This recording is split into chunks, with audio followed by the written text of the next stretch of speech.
Oke,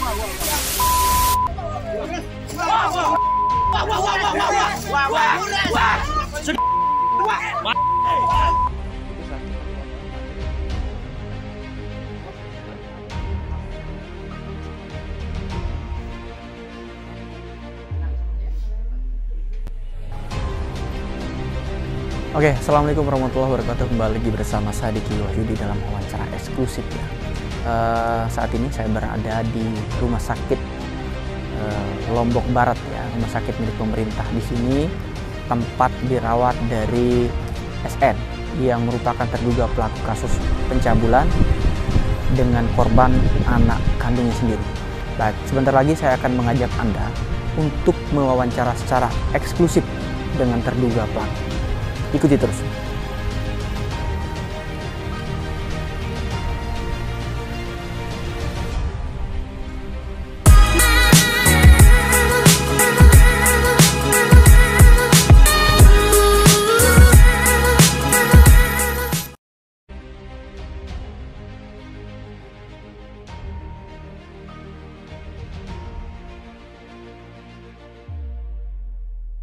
Oke, malam hari ini saya berada di rumah sakit Gerung Lombok Barat ya. Saya akan melihat secara eksklusif korban yang awalnya disebut sebagai terduga pelaku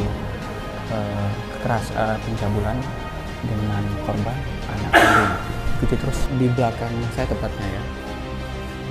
Beliau merupakan korban yang sempat diambil warga di Sekotong Lombok Barat. Sebentar lagi saya akan coba wawancara secara eksklusif. Assalamualaikum Pak. Waalaikumsalam warahmatullahi wabarakatuh. Apa kabar malam hari ini Pak? Alhamdulillah sehat meskipun tidak sempurna. Oke. Artinya. Pak, pertama saya sangat prihatin ya terhadap kasus yang kita lihat. Tapi Bapak sangat penting dan perlu sekali untuk menjelaskan ke publik terhadap kasus Pak. Sebenarnya apa sih yang terjadi sehingga Bapak sampai dihakimi oleh oknum pelaku yang begitu banyak Pak, dan itu beredar di media sosial video Anda Pak. Sebenarnya apa sih yang terjadi pada saat itu Pak? Gak tahu saya. Jadi hari itu saya baru pulang hadiri acara peletakan batu pertama di salah satu dusun musola, dan kebetulan bos saya lalu Ahmad Ismail waktu itu dia minta saya pulang lebih dahulu sebelum acara selesai, karena ada acara resepsi pernikahan di Telaga Lebur waktu itu. Jadi saya pulang duluan tapi sebelum makan di acara peletakan batu itu. Nah, sampai di rumah disuruhlah sopirnya beli rokok sama lalu Ahmad Ismail ini.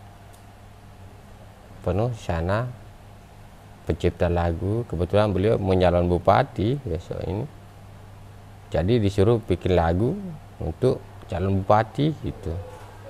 Disuruh beli rokok sopirnya. Sampai di pertigaan di Alfamart, sopirnya ndak berani turun. Dia dengar teriakan orang panggil saya bahwa saya ini menghamili anak saya 3 bulan, mau dibunuh, mau dibakar. Jadi balik lagi supir ini kasih tahu bos Is gitu, lalu Is itu dia bilang mana rokoknya, saya bilang gitu, mana saya bisa beli rokok, orang saya ajak ini mau mati, mau kirim side, mikirin gimana, orang side dicari ini. Jadi apa sih masalahnya? Sida mau dicari, mau dibunuh sama masyarakat karena Sida menghamili anak Sida 3 bulan. Saya ketawa Mas, ketawa Bang. Jadi lalu Ahmad Ismail ini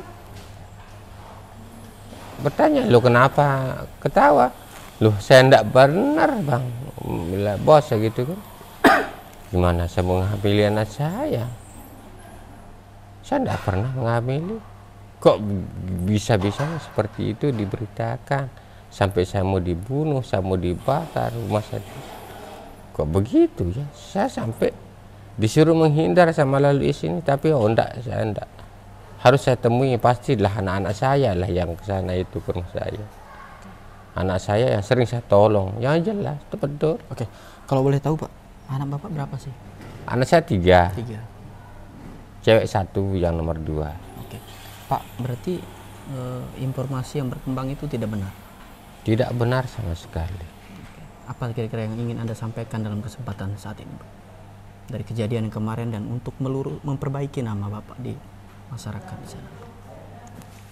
Harapan saya ya kita sebetulnya harus mempelajari semua berita gitu ya, agar jangan kita cepat-cepat percaya terhadap berita yang belum tentu kebenarannya, agar jadi tidak jadi fitnah di kita sendiri nanti. Siapa tahu nanti kalau ada berita-berita yang tidak sifatnya tidak benar, terus kita percaya bahwa itu benar, terus kita up lagi, kan kita salah juga. Baik. Harapan kami kepada masyarakat sebagai ini jadi pembelajaran buat kita semua, agar kita semua berhati-hati terhadap pemberitaan. Itu saja. Oke, terima kasih Pak ya atas waktunya. Semoga cepat sehat Pak ya.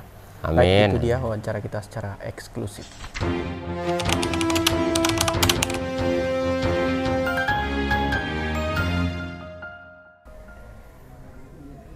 Baik, di hadapan kita telah hadir kuasa hukum dari baik terduga yang disebut pelaku termasuk juga korban. Ada Haji Muhammad Tohri. Assalamualaikum Pak Haji. Waalaikumsalam warahmatullahi wabarakatuh. Oke, apa kabar Pak Haji? Alhamdulillah baik. Baik Pak Haji, ini sangat penting untuk diluruskan ke publik ya. Siap. Sebenarnya apa sih yang terjadi Pak? Karena posisi Pak Haji sekarang baik dari posisi terduga pelaku, kemudian posisi sebagai dari korban juga. Nah, kira-kira apa yang mau disampaikan kepada masyarakat luas soal itu? Ya, terima kasih. Itulah pentingnya seperti yang disampaikan tadi dari pihak yang diduga sebagai pelaku adalah untuk melakukan tabayun, untuk melakukan klarifikasi pemberitaan. Artinya apa? Setelah dilakukan pemeriksaan di kepolisian, yang terduga korban ini adalah korban sudah menjelaskan dengan sejelas-jelasnya bahwa saya anaknya dan dia orang tua saya tidak pernah terjadi sesuatu, baik itu yang sifatnya pelecehan, hanya memegang, mencium, apapun tidak pernah terjadi, apalagi melakukan pelecehan seksual, itu tidak pernah ada dan tidak pernah terjadi. Bagaimana hubungan bapak dengan anak dan bagaimana hubungan anak terhadap bapak, seperti layaknya bapak dan anak, tidak pernah ada hal-hal yang tidak diinginkan. Dan yang kedua, setelah hasil pemeriksaan di kepolisian juga yang terduga korban ini juga sudah dilakukan visum dan hasilnya negatif. Negatif ya? Iya. Oke, baik. Terhadap kasus ini, pertama klien Anda sudah menjadi korban dari amukan massa. Kemudian tentunya ini nama baik keluarga. Kira-kira langkah hukum apa yang Anda ingin? Setelah itulah jadinya kami saat sekarang ini menjadi kuasa hukum keluarga. Ya, kuasa hukum keluarga yang mana kami sudah melaporkan dengan laporan polisi resmi tadi malam. Ya, untuk melaporkan tindakan penganiayaan berat secara bersama-sama. Oke, kalau boleh tahu secara lebih dalam Pak Haji, Anda pernah tidak menanyakan langsung kepada korban, perempuan maksud saya? Pernah tidak Anda detail bertanya soal itu? Di luar BAP kita bicara. BAP itu kan bisa diatur, diaturnya dalam arti kondisi mungkin yang membuat itu. Anda bisa tidak menjelaskan ke situ? Sebenarnya ngomong empat mata. Betul. Saya pernah melakukan 4 mata di luar pemeriksaan kepolisian. Sampai saya sampaikan sekarang di saat memakai jasa pengacara ini, baik buruknya, pahit manisnya harus disampaikan. Ya, jadinya dia berani bersumpah sampai sumpah 7 turunan pun, sampai sumpah apapun dia siap disumpah. Jadinya orang tua saya tidak pernah melakukan sekecil apapun bentuk kejahatan atau perbuatan yang tidak diinginkan. Kalau boleh tahu Pak Haji, ini si baik terduga pelaku dan korban, orang tuanya tinggal di situ dua-duanya atau seperti apa? Dia nggak tinggal berdua di sana, tapi yang perempuan ini yang diduga korban ini adalah tinggal sama adiknya, dan itu pun orang tuanya sering ke sana, memang bapaknya sering ke sana ngantarin dia makanan, ngantarin apa. Tidak satu rumah? Tidak satu rumah. Ya. Kalau ibunya masih ada, mohon maaf?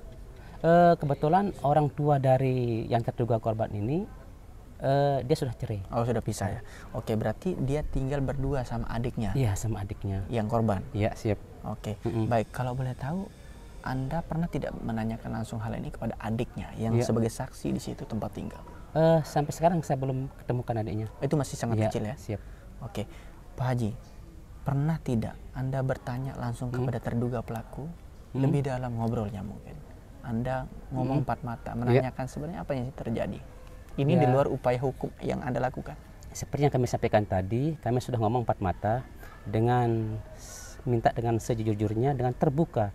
Karena di saat kita melakukan jasa kuasa hukum ini harus membuka, kalaupun itu pahit dia sekalipun, saya bilang begitu. Dan dia sudah sampaikan, jadinya jangankan sampai saya dilecehkan, sampai memegang atau mencium, itu tidak pernah terjadi pada diri saya katanya. Oke, dalam kesempatan ini Pak Haji, Ya.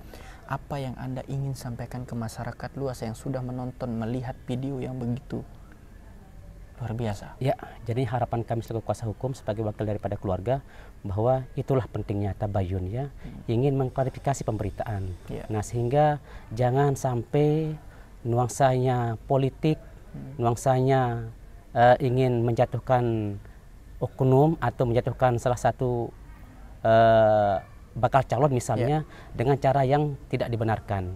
Jadinya mari kita berkontestan dengan cara yang bijak, itu Oke, saja. apa himbauan Anda kepada masyarakat khususnya di wilayah kejadian?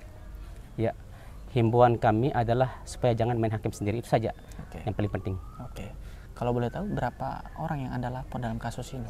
Sepertinya dalam video itu aja, nanti itu kan tergantung bagaimana proses penyelidikan ke pihak dari kepolisian, baik yang ada di foto maupun yang ada di video.